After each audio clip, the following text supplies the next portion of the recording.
I believe that with the right player playing a 3-8 role in Ten Hag's system, it could completely transform United's attack. And I think Jadon Sancho, alongside a few other players that United could potentially sign in the summer, could be players who would be perfect for this type of role. And talking of players who I think could have been the perfect embodiment of a 3-8, I'll be discussing why I think Angel Di Maria would have been perfect for this position in Ten Hag's side, had he been coming into his peak and signed for Manchester United in 2023 rather than in 2014. So in my analysis video of Mohamed Kudus, which will be linked in the description below, I spoke about how he can be used in a variety of different positions, from a centre forward playing the role of a false 9, to a right winger playing more as an inside forward, to a central midfielder as more of a number 8, in a role that has been referred to as a 3-8. And it was Pep Guardiola's use of Kevin De Bruyne and Bernardo Silva in this role that first pioneered the use of the 3-8 in the football lexicon. See, prior to the mid-2000s, when Pep would use a 4-3-3 at Barcelona for example, it was a trend in the football tactics scene to have the fullbacks holding wider positions and making overlapping runs, with Dani Alves under Pep at Barcelona being a fantastic example of this. And so the central midfielders in a midfield 3 in front of the deep single pivot, which for Barcelona the deep single pivot was Busquets,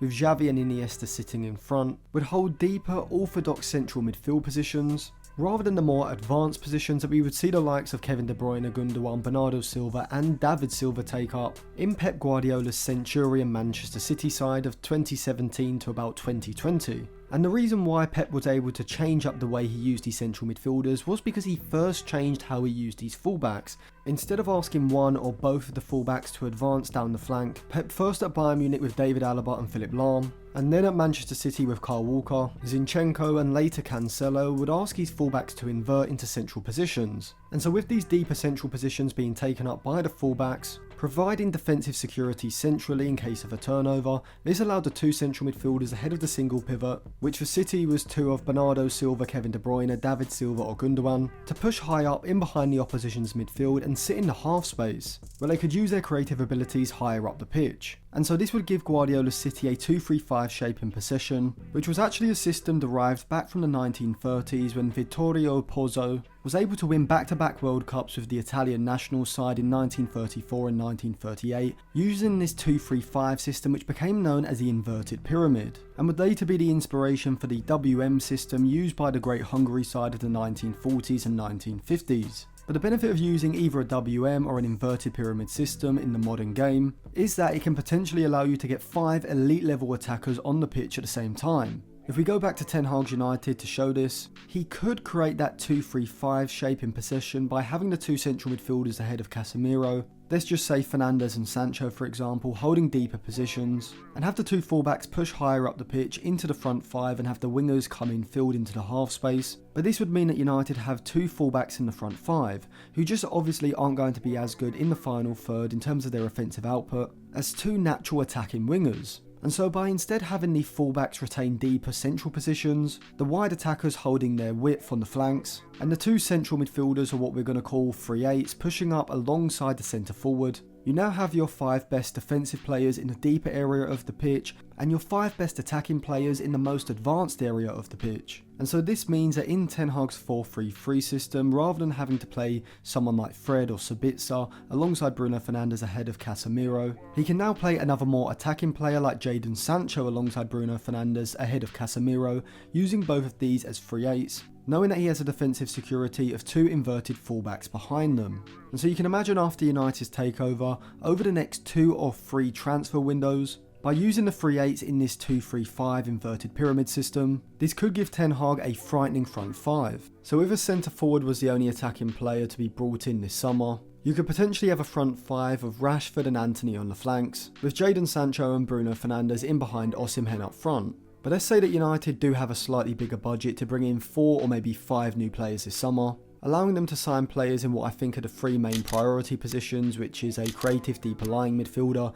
a centre forward and a goalkeeper, as well as maybe a right back and a player to play in one of those 3-8 positions. Then one of the players I would definitely be looking at would be the player who I spoke about at the start of the video, and the player who I have got a whole analysis video on, which will be linked in the description below, and that is Mohamed Kudus, who currently plays for Ajax. And this is because I think Kudus has exactly what Ten Hag would want in a 3-8. And that is someone who's kind of a hybrid between a winger and an attacking midfielder, having the ability to transition the attack quickly via carrying the ball through the centre of the pitch into the final third, and then when in the final third having the ability to create goals and score goals himself. And that is why the player who will probably go down as the best 3-8 of all time, Kevin De Bruyne, was so good, as he had all of these skill sets, and so the 3-8 is really a complete attacking midfielder. And whilst Kudus is far from being the complete player at the moment, the fact that he already has top level ball carrying ability through the centre of the pitch, can link play pretty well with short passes in congested areas, whilst also being a goal scoring threat in the final third, combined with the fact that he's a very good pressing player as well, means that he really is a unique type of midfielder. And so even though he does need to work on when he releases the ball in the final third, and does need to contribute more in terms of creating chances for others, I think given that he's only going to be 23 at the start of next season, I think as he develops as a player, as he reaches his mid to late 20s, this will be the perfect role for him. And I think Ten Hag is the ideal manager to mould Kudus into this type of player. But a former Manchester United player who I would have loved to see deployed in this type of role in Ten Hag's system is Angel Di Maria. But before I come on to how he would have tactically worked in this Ten Hag side in this 3-8 role, let's actually go over his Manchester United story. But before I go any further, if you have a YouTube channel or you want to start one, then this may interest you. I said in a few previous videos that I would now be doing reviews of videos and channels, but I've now decided to make the structure a bit more concise. I will now be doing full detailed video reviews for £25 and full detailed channel reviews for £40. So if you'd like me to watch one of your videos or go through your whole channel and give you some advice on how you can improve the production of your videos, how you could maybe modify the structure of your videos to improve the overall watch time, which alongside click-through rate, which obviously comes from the thumbnail and title, is the key to getting more views on your video and growing your overall channel. So if that sounds like something you'd be interested in, you can email me at atlantisfootball96@gmail.com and let me know if you want the video review or the channel review, and thank you in advance for helping to support the channel. This part of the video was written by What If Football. I'll leave his channel linked in the description below. And he also helped me make the treble winning series, which will also be linked below as well. Angel Di Maria appeared on the radar to wider audiences thanks to his performances at the 2007 Under-20 World Cup in Canada. And it was Benfica who earned the right to his signature ahead of Boca Juniors and Arsenal. The Lisbon club represented a well-trodden route from South America into Europe, but it wasn't a streamlined path as it is today, say for someone like Enzo Fernandez. Di Maria floundered at first, unable to make the first team with any regularity, before a gold medal winning goal at the Beijing Olympics would signal an upturn in his career. He'd feature in every Argentina game at the 2010 World Cup before his inevitable move to a bigger European club in Real Madrid.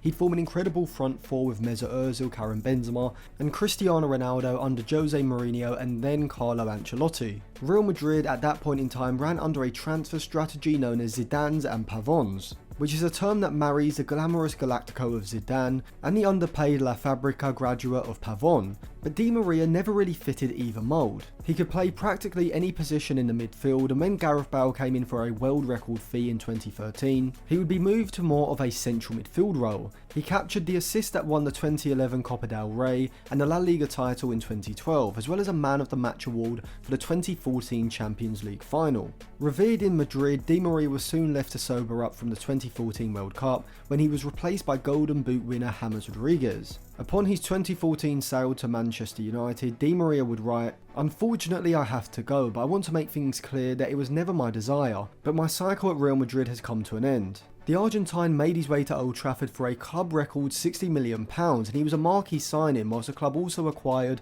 Falcao, Ander Herrera, Luke Shaw, Marcos Rojo and Daley Blind that summer. As big names came in and homegrown players like Danny Welbeck were allowed to leave for Arsenal, United were accused of selling their soul. Ultimately, Manchester United had broken the British record fee more than any other team. Of what attracted him to the club, Di Maria stated that Louis van Gaal was really important in order for him to come there, a viewpoint that wouldn't stand the test of time however. Louis van Gaal's Manchester United would start off life as a turgid team that, whilst retaining a lot of possession, didn't really know what to do with it. After a promising start away at Turf Moor, Angel Di Maria would hit the net on his home debut in a 4-0 battering of QPR, which should have been a promising sign of things to come. And for the first hour of the following week's game at the King Power Stadium against newly promoted Leicester City, it appeared so. United were winning 3-1 and the combinations of Wayne Rooney, Robin van Persie, Radamel Falcao and Angel Di Maria were unstoppable. Di Maria put one goal on a plate for a teammate and scooped in a wonderful second. But in an unthinkable collapse, United would go on to lose the game 5-3. But irrespective of the result, it was clear that Di Maria had made Manchester United more incisive as a unit and had quickened the pace of their attack. Little did we know, however, that after just 3 matches, he'd scored half of the goals he would ever score for Manchester United. Everton in October and Yeovil Town subsequently in January in the FA Cup were the only other matches in which he'd find the net. By November, Louis van Gaal had reservations about the balance he was bringing to the team, and his national manager Tata Martino declared that his form had taken a dip. Both Di Maria and his own wife had to defend his form. His wife would take to Instagram to reaffirm her husband's happiness at Old Trafford, whilst the player had a rebuttal on supporter criticism, stating, "We're beginning something new here. We've got a new star, we've got a new manager, and we're all working hard to make sure we put Manchester United back where they belong." But the beginning of the end was all but confirmed in February 2015 when Di Maria's home was invaded by 3 assailants, and with his family reportedly shaken, they were forced to sell their new home and move into a more secure hotel. His teammates were left to jump to his defence. Wayne Rooney publicly stated he'd come good for United after the Argentine was substituted after a poor display against Sunderland. His low point on the field came in March, as after an under-par performance up until that point, he was sent off after pushing referee Michael Oliver in the FA Cup defeat to Arsenal. He wouldn't start again until the final day of the season, and United largely improved in his absence, even if their title push did collapse under 3 league defeats in succession. Di Maria started the next game on the league's final day against Hull. His appearance for the club lasted 23 minutes, however. He would attempt to quash rumours of his future at the club whilst at the Copa America, but by that time Bayern Munich and PSG were both sniffing around, and he didn't take much persuading. After Zlatan Ibrahimovic announced that Di Maria could bring the Champions League to PSG, he would move to the Ligue 1 club for £44.3 million.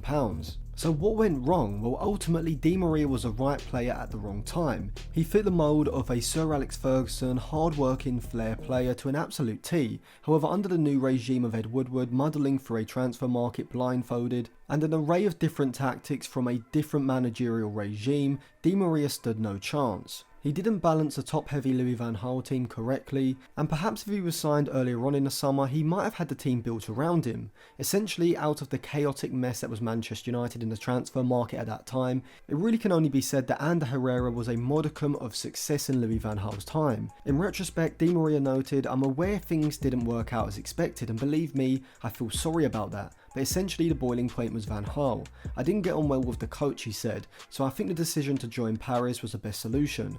After the break-in, it wasn't reasonable for me to stay. My family wasn't happy, my daughter was suffering, and so it was important to leave." Angel Di Maria would go on to eventually record over 200 goals and assists for the perennial French champions, again finding himself as the workhorse in a star-studded lineup that included Zlatan Ibrahimovic and then the triumvirate of Kylian Mbappe, Lionel Messi and Neymar. He outlined his intentions to bring the Champions League to Paris, performing incredibly upon his return to England against Chelsea in the last 16 in 2016. Ultimately though, he could do nothing against Manchester City, who eliminated them in the quarter-finals, before 3 consecutive last 16 exits in a row to Barcelona, Real Madrid and of all teams Manchester United.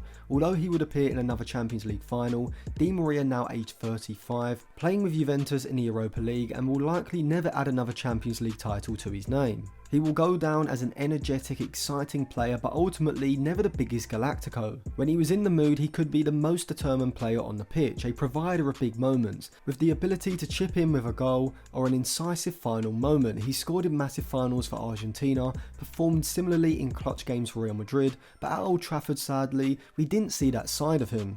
Now, as What If Football said, I do think Angel Di Maria was the right player at the wrong time for United, and I think he would have been a success at Old Trafford had he come to United as a 26-year-old, which you probably would regard as his prime after the Champions League victory with Real Madrid, in either Jose Mourinho's or Erik ten Hag's tenure. Under Jose Mourinho, Di Maria would have been perfect in that hard-working winger role, which he excelled in during Mourinho's time at Real Madrid from 2010 to 2013. However, if we had a time machine and we could bring 2014 Di Maria to Ten Hag's Manchester United in 2023, I think he would have been the perfect player to play this 3-8 role.